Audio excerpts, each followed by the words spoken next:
Yo, what is up guys, welcome to HITC Football. The transfer window is finally shut. No more transfer talk, no more big deals, no more reckless money spending, at least for the next couple of weeks, because we all know soon enough we will be talking about winter transfers again. But anyways, for now, no new transfers anymore. So it's time to make up the balance and look at the 10 best Premier League signings of this summer transfer window. And there were a lot of deals this summer, so don't blame me if I miss one out. Like I said, these are my 10 best transfers, so feel free to let me know your list in the comments down below. But without further ado, let's get right into this. In number 10, I have Alexander Isak, who signed from Real Sociedad to Newcastle for £63 million.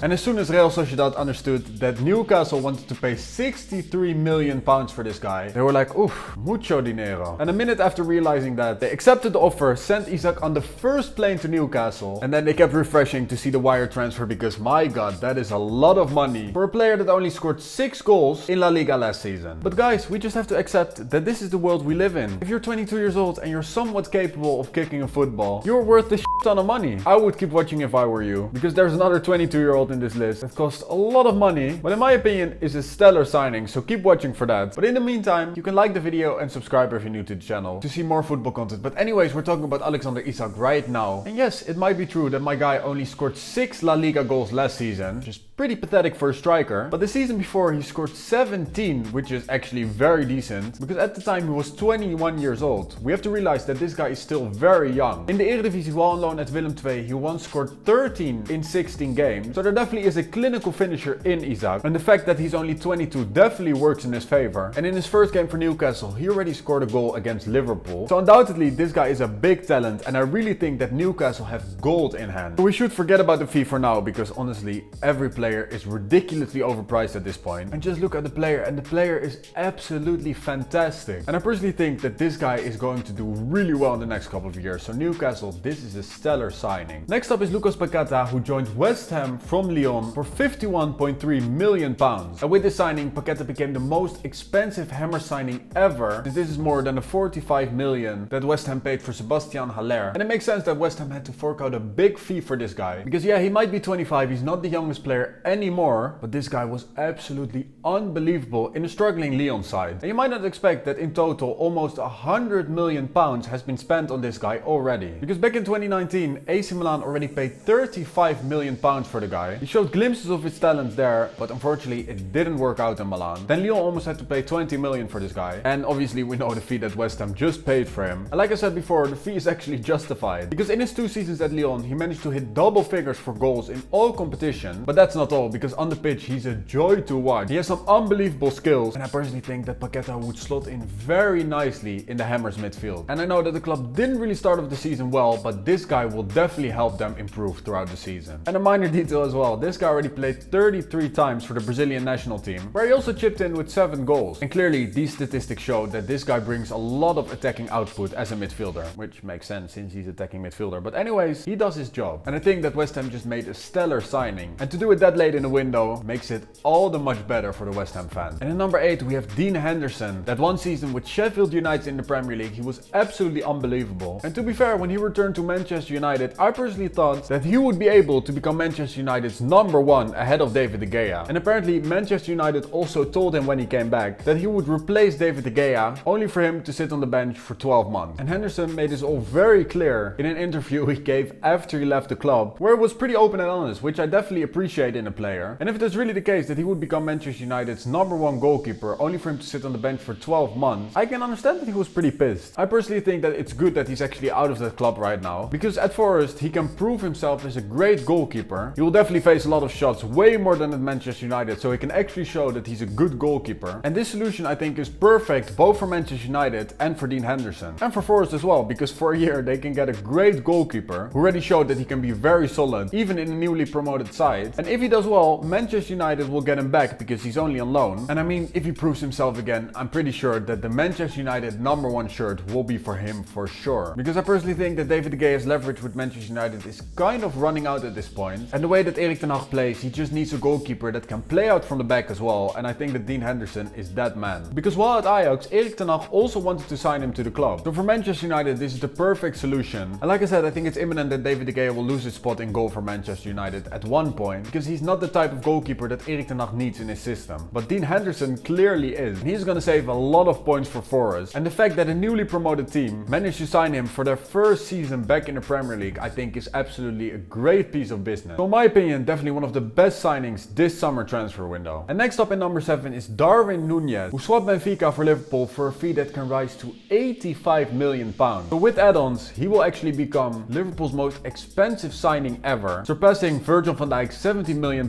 transfer obviously. So Liverpool went out and signed a player that scored 34 goals in 41 games last season. And so far Darwin Nunez already started the season off great, scoring 2 in 3 games across all competitions for Liverpool. And Nunez only turned 23 recently, so even though it's a lot of money that they spent on him, if he does well, they can easily recuperate the same fee, possibly even higher. So if you think of it that way, the investment actually isn't that crazy. And I really think that this guy is a special player, and I really look forward to see how he will finish his first season with Liverpool in the Premier League. And another great thing is, in the middle of the season, we'll get to see him play alongside Luis Suarez in the World Cup. And oh my god, that striker partnership is going to terrorize a lot of defenders. So yeah, it's a lot of money that they spent on this guy, but in my opinion, they get a great player, and the investment actually isn't that crazy, because look at the market right now. This might sound crazy, but the 85 million Liverpool spent on Darwin Nunez actually is good business. Next up in number 6, and I know this is going to be a very controversial one, because I picked Antony. The 22-year-old Brazilian signed for £85 million.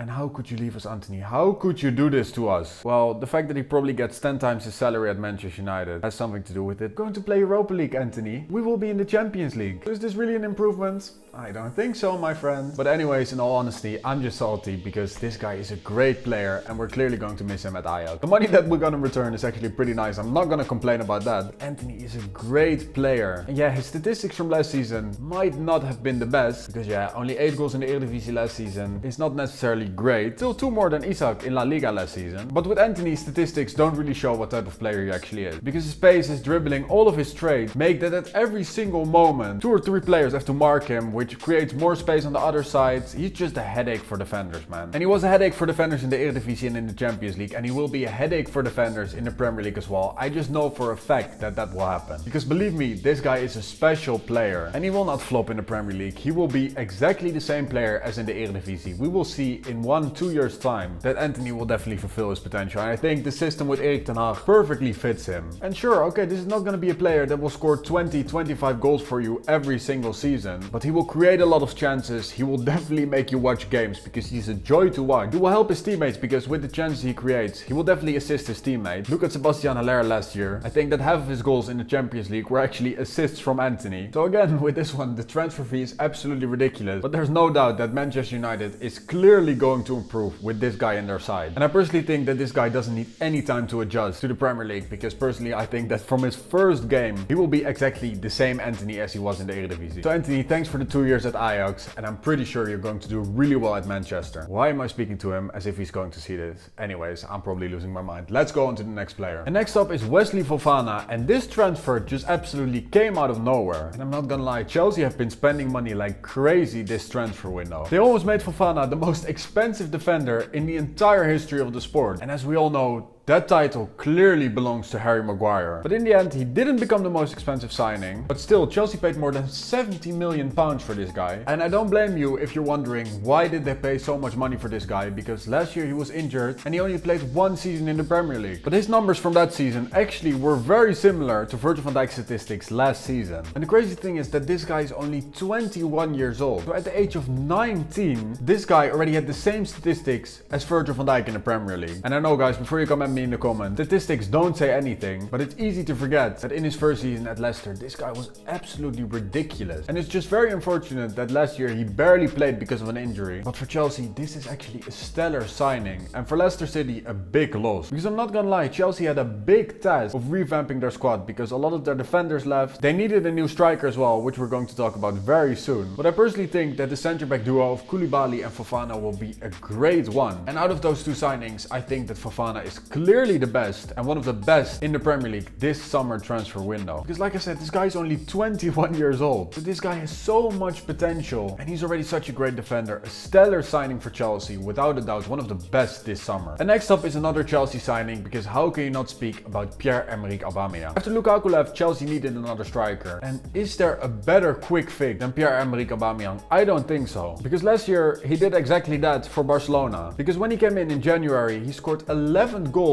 in 17 games, which is an amazing ratio. He scored a hat-trick against Valencia, he scored twice at the Bernabeu against Real Madrid. So in a very short time at Barcelona, this guy accomplished a lot. And I mean, this guy is a true goal scorer. He scored more than 140 goals for Borussia Dortmund, almost 100 in the Premier League for Arsenal. And you just know that this guy is going to deliver at Chelsea as well. Because like I said, he already showed himself in the Premier League. Well, not only in the Premier League, he did it in Ligue 1, he did it in La Liga, in Germany as well. It is impossible that this transfer is going to fail. I will literally put all my money I have on the line, which is not a lot, but that's how sure I actually am that this transfer is going to work out 100%. And like I said before, well done to Chelsea. They had a big task revamping the entire squad, but they fixed their defender problem, they fixed their striker problem as well. And I know that results haven't been great as of yet, but surely with these players, it will pick up soon. Great signing for Chelsea. And we're entering the top 3, and my third best signing this summer window is Casimiro. And I'm not gonna lie, for a long time, I did not have faith in Manchester United. It doesn't really help that they were linked with players like Rabiot and Arnautovic. Oh my god, imagine if they actually signed those players. But in the end, signing Antony and Casemiro actually is some great business. And especially Casemiro, I think, will work wonders at Manchester United. Because we've all seen last season, and as well a little bit this season, that Manchester United's midfield doesn't give any cover to the defense. And to sign a player like Casemiro, I think, is definitely top 2 in his position in the entire world. It's just a stellar piece of business, and you know that this guy is going to sort out the midfield whatsoever. And hopefully for United fans, this guy will also get the winning mentality in the squad, because we all know that this guy is a serial winner, and I can't name all of his trophies because I would literally sit here until midnight. But yeah, absolutely a great signing. Clearly one of the best this summer, but in my opinion there are still 2 better signings that happened this summer window. Because before we go to number 1, let's talk about number 2. And in number 2 I have Gabriel Jesus, because I still can't believe that his transfer from Manchester City to Arsenal only cost £45 million. I seriously can't believe it, especially in a time where every single player just costs 60-70 million plus. Get Gabriel Jesus only for £45 million